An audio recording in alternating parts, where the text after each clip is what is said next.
मंदिर की आत्मा। गांव बापस्ती की पहाड़ी पर एक मंदिर था जो कई वजहों से प्रसिद्ध था। बापस्ती के परिवारों में आपसी सौहार्द बना हुआ था। इसकी वजह उस मंदिर को ही बताया जाता है। अरे ओ विमला, ये इस मंदिर की कहानी क्या है रे? अरे ये मंदिर इस गांव के लिए बहुत ही शुभ है। अरे शुभ तो है, तो फिर भी लोग इस मंदिर से दूर क्यों रहते हैं? ये इतना वीरान क्यों रहता है? अरे बड़े बुजुर्ग कहते हैं कि मंदिर में आत्माओं का राज है जो लोगों की मदद करते हैं, लेकिन मंदिर से सभी को दूर भी रखते हैं। अरे ये कैसी आत्मा है जो लोगों की मदद भी करते हैं और लोगों को मंदिर से दूर भी रखते हैं?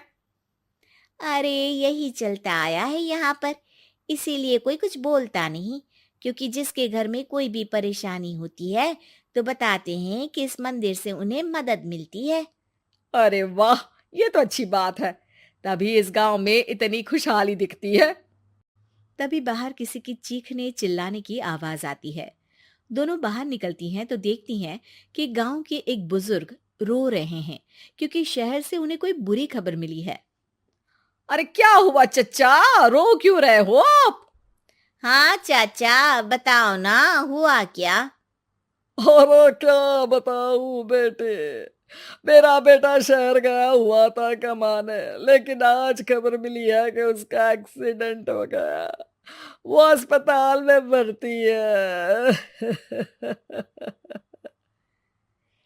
अरे तो इसमें परेशान होने की क्या बात है चाचा, जाओ शहर और बेटे का इलाज करवाओ। हाँ चाचा, विमला सही कह रही है। आप शहर जाओ और इलाज करवाओ।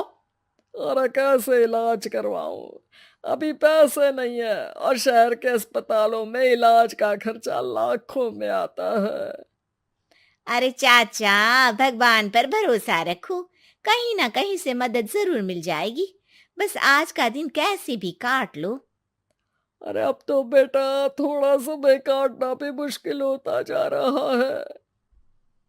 देख कमला, तू ही समझा चाचा को। अरे पैसों का कहीं ना कहीं से इंतजाम तो जरूर हो जाएगा। अरे चच्चा, जब विमला कह रही है तो थोड़ा उस पर भी भरोसा रखो। चलो आपको घर छोड़कर आ जाती हूँ। उसके बाद कमला उन बुजुर्ग को लेकर चली जाती है और विमला मंदिर की ओर चली जाती है। विमला मंदिर की सीढ़ियों पर चढ़ते हुए दूर से नजर आती है। उसके बाद वो आंखों से ओझल हो जाती है। उसी रात उस बुजुर्ग के घर के बाहर एक थैला रखा हुआ मिला। बुजुर्ग उस थैले को देखते ही चौंक पड़ा क्योंकि उसमें 5 लाख रुपए रखे हुए थे। वो बुजुर्ग सुबह दौड़ा दौड़ा गांव के दूसरे बुजुर्गों के पास गया। अरे मंगल भाई सुनो, मेरे घर के बाहर ये पैसों से भरा बैग रखा हुआ मिला है। अरे किसका है ये भाई? अरे भैया, मुझे क्या पता। तभी उधर से कमला और विमला निकलती हैं।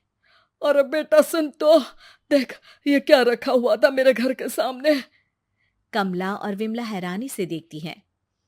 अरे वाह, देख विमला, तूने कहा था ना कि कोई ना कोई मदद जरूर करेगा। अरे भगवान सबकी मदद करते हैं, ये पैसों की मदद भी भगवान ने ही भेजी है। और क्या। अब चच्चा सोच क्या रहे हो, शहर जाओ और बेटे का इलाज करवाओ।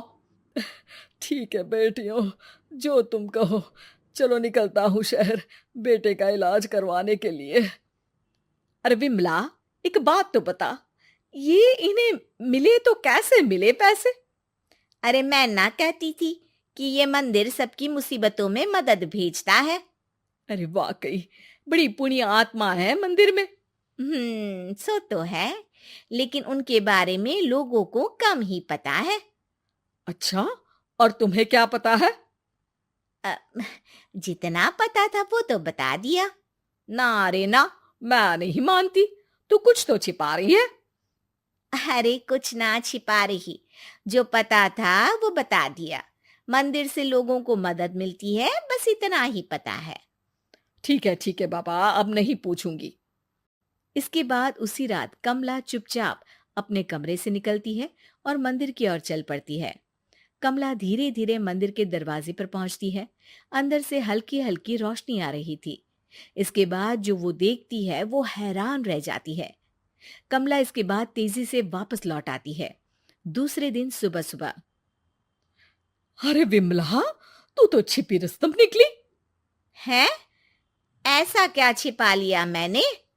अरे तूने तो भनक ही नहीं लगने दी और चाचा की मदद भी कर दी। हैं? ये क्या कह रही हो? ऐसा कैसे कह सकती हो तुम? मैंने कोई मदद वदद नहीं की। अरे सब पता है मुझे, कल रात मैं गई थी मंदिर। तो क्या देखा? अरे तुम्हारा पति और कुछ लोग वहां दिखे।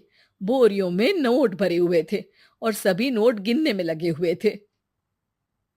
तो तुम्हें क्या लगा? वो क्या कर रहे थे? अरे मैं समझ गई कि वो लोग कहीं से डकैती कर पैसे लेकर यहाँ मंदिर के पीछे छिपाते हैं। अब जब तुम जान ही गई हो तो बता देती हूँ, लेकिन ये बात किसी को पता नहीं लगनी चाहिए। मेरे पति डकैती नहीं डालते हैं, बस उन लोगों से पैसे छीनते हैं जिन्होंने गलत तरीके से पैसे बनाए हैं। और फिर लोगों की मदद करते हैं। यही है वो पुण्य आत्माएं जो लोगों को मदद पहुंचाती है। अब समझी? हाँ, अब समझी उन पुण्य आत्माओं का चक्कर। सही है। करते रहो मदद, लेकिन सावधानी से, मेरी तरह कोई और ना पहुंच जाए।